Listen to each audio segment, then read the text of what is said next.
Bueno, vamos a iniciar este simposio con algo que a mí me parece fascinante y es cómo cambió la historia de la insuficiencia cardíaca en el mundo. Lo que teníamos antes, el doctor Perrone se lo dijo, uno se levantó un día o nació y creyó que los betabloqueadores los usamos desde siempre y los IECA desde siempre, pero hace mucho tiempo, hace muy poco tiempo, cuando yo era estudiante de medicina, utilizaron un betabloqueador en insuficiencia cardíaca que estaba absolutamente proscrito. ¿Cómo cambió eso? ¿Cómo entendimos cómo funcionaba la insuficiencia cardíaca? Y lo que nos trajo los resultados que ahora tenemos es básicamente la base de esta conferencia, del bloqueo a la modulación neurohormonal, ¿cierto? Y bueno, esto era falla cardíaca hace 40 años, ¿cierto? Si tenías el ABC era agonistas adrenérgicos, betametilglucosina, cardiotónicos, diuréticos, y eso casi que irremediablemente, a pesar de que mejoraba los síntomas, disminuía las hospitalizaciones, los pacientes morían. La mortalidad en 1970 de insuficiencia cardíaca era 80% a 5 años en hombres, 70% a 5 años en mujeres.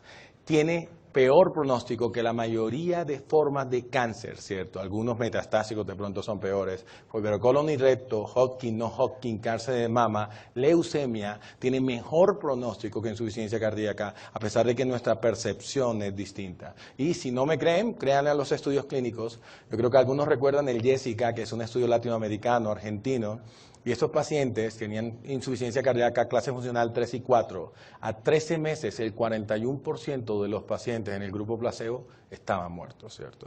Y la mayoría de los otros estudios muestran resultados similares con mortalidades de 40, 50% a 2 años. Hace 30 años, hospitalizarse por insuficiencia cardíaca significaba que 1 de cada 3 pacientes que se hospitalizaba por esta causa no iba a salir del hospital, ¿sí? Y el problema de la medicación que teníamos era cómo definíamos o cómo veíamos la insuficiencia cardíaca y los modelos de enfermedad que nos imaginábamos para poder tratarla. En 1970 la definición es la clásica, la que nos enseñaron. La insuficiencia cardíaca es la incapacidad del corazón de entregar oxígeno a los tejidos en una proporción equilibrada con las demandas metabólicas. Esa fue la que me enseñaron a mí. El corazón era una bomba y bombeaba insuficiente sangre que tenía oxígeno, nutrientes y obviamente sufría las consecuencias. ¿Qué era lo que sabíamos entonces? ¿Cierto? Lo que sabíamos era lo que podíamos ver y lo que podíamos medir, lo que podíamos tocar, lo que nuestro examen físico decía.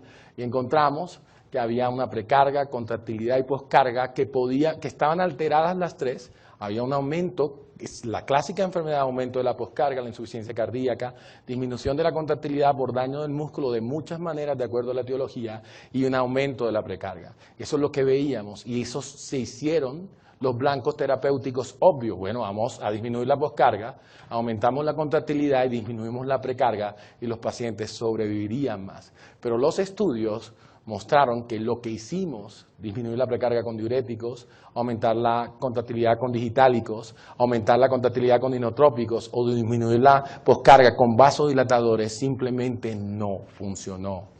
Los pacientes podían mejorar clínicamente, pero seguían muriéndose de la misma forma igual. Y el mejor caso es el de los inotrópicos, si ya ustedes lo vieron en la conferencia del doctor Gómez, cómo esto tiene que funcionar, mejoran el índice cardíaco, mejoran la calidad de vida del paciente se ve mejor, es tangible que se ve mejor. Pero cuando hacen los estudios, los inotrópicos aumentaron la mortalidad contra placebo, hicieron lucirse a placebo. Placebo fue mejor que muchos de los inotrópicos que utilizamos, probablemente excepto que levosimendan. ¿Por qué no funcionaba nuestro modelo? Y las respuestas estaban en uno de los estudios que probablemente cambió la historia de la insuficiencia cardíaca. Y ese estudio es el Consensus, hecho por los escandinavos, suecos principalmente, ¿sí? Alrededor o a mediados de los 80. Y ese estudio comparó una molécula que era el enalapril, ¿sí? Un inhibidor de enzima conversora de angiotensina contra placebo. Y miren los resultados impresionantes. A los 6 meses, por primera vez en la historia de la humanidad, una droga disminuía la mortalidad, una medicación disminuía la mortalidad 40% a 6 meses y el resultado final 31% de disminución de mortalidad, ¿sí? De toda causa al año de seguimiento. Pero lo más interesante, a mí siempre me parece esto interesante del consenso, es esto. Fíjense que el 44% de los pacientes en placebo estaban muertos a los 6 meses de iniciar el estudio. Imagínense un estudio de falla cardíaca o de cualquier cosa donde la mitad de los pacientes están muertos a los 6 meses y eso se seguía haciendo al año, así la mitad de los pacientes habían muerto y 36% con el grupo de enalapril seguían muriendo, pero obviamente en menor proporción que los pacientes que tenían el tratamiento activo con IECA. Y fíjense esto interesante, la digital, que siempre utilizamos, la seguimos utilizando para síntomas, ¿sí? Todos los pacientes tenían digital y a pesar de eso morían y ningún paciente, o muy poquitos y por otras indicaciones, tenían betabloqueadores. A pesar del éxito del enalapril, otra vez entendimos mal el mensaje, entendimos mal el concepto. Miren, esta es la publicación original del Consensus in New England y en la publicación cuando explican los resultados dice la vasodilatación reduce la carga del corazón y es el factor crítico que produjo los resultados. Wrong. Error, nuevamente, porque no entendíamos la fisiopatología. Pero otra vez el mismo estudio clínico nos dio las pistas, nos dio las claves para entender cómo funcionaba la insuficiencia, cómo funcionaba el daño en la insuficiencia cardíaca y cambió las cosas. El doctor Svedberg, en un análisis posterior, 10 años después, sí encontró esto, y es que ellos habían medido sustancias o marcadores que se activaban de diversos ejes en el organismo, ¿cierto? El eje renina-angiotensina-aldosterona y su precursor o su sustancia final, su sustrato final, la angiotensina 2, la aldosterona, péptido natriurético atrial, norepinefrina y noradrenalina, y los que morían tenían niveles más altos de todas esas neurohormonas que los pacientes que sobrevivían, ¿sí? La activación neuroendocrina por primera vez se puso, ¿sí? en la primera plana como un posible blanco terapéutico. Y no solamente eso, los pacientes que colocabas enalapril y mejoraban o no morían, ¿sí? Claramente disminuían los niveles de angiotensina 2, de aldosterona y de norepinefrina y epinefrina.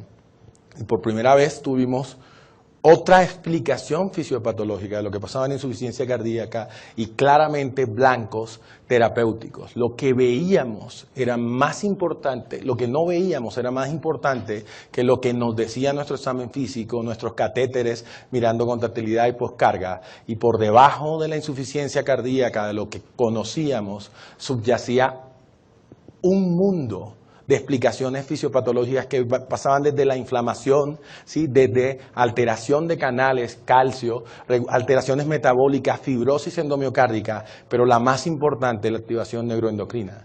Y la definición cambió. La definición de la insuficiencia cardíaca hoy, la falla cardíaca, se piensa más como un desorden de la circulación, no simplemente como una enfermedad del corazón. Y no se desarrolla cuando se lesiona el corazón, ese es solamente el primer paso. Se desarrolla cuando se sobrepasan o agotan los mecanismos neurohormonales que mantienen el sistema en equilibrio. Y ahí, esa es una definición más comprensiva de la insuficiencia cardíaca.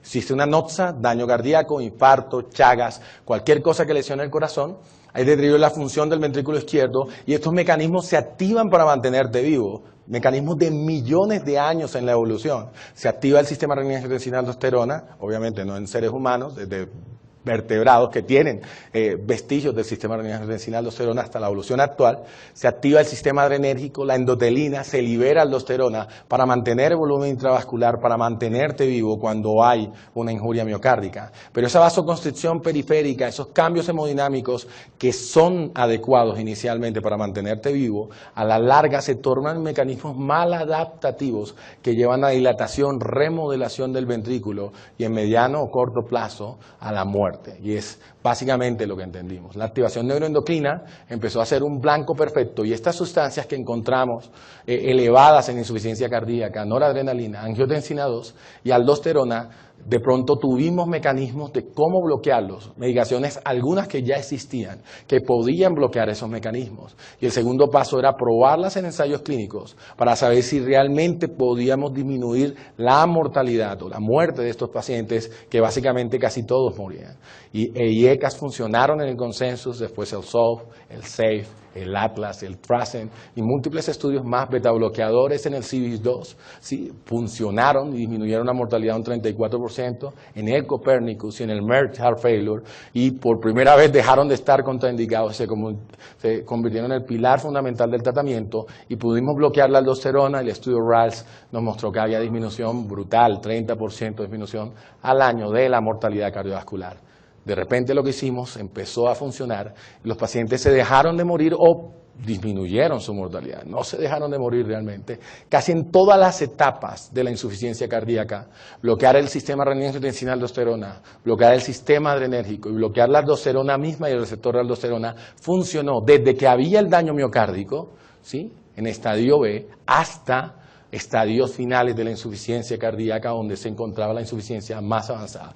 Y estas drogas se convirtieron en el pilar fundamental del tratamiento, con todas en estos momentos, las últimas guías, grado de recomendación 1 y nivel de evidencia. Hay que colocarlas en todos los pacientes, titulando y obviamente monitorizando las complicaciones, ojalá en una clínica de insuficiencia cardíaca. Pero a pesar de eso, los pacientes se seguían muriendo, y miren, ese es un estudio donde ya teníamos casi todo lo que tenemos, excepto probablemente la ibabradina, que es el estudio CARE Heart Failure, que mostró que la resincronización funcionaba, pero tratamiento médico óptimo. Y la mortalidad de estos pacientes con tratamiento médico óptimo, aún con resincronización, era 30% a los 29 meses. Obviamente, los de resincronización se murieron menos, y es por eso también es una parte. El tratamiento moderno era bueno, pero los pacientes seguían muriendo, y seguían muriendo a corto plazo, ¿sí? Hemos fallado más en ensayos clínicos de lo que hemos acertado. La regulación del calcio se exploró en ensayos clínicos, ¿cierto?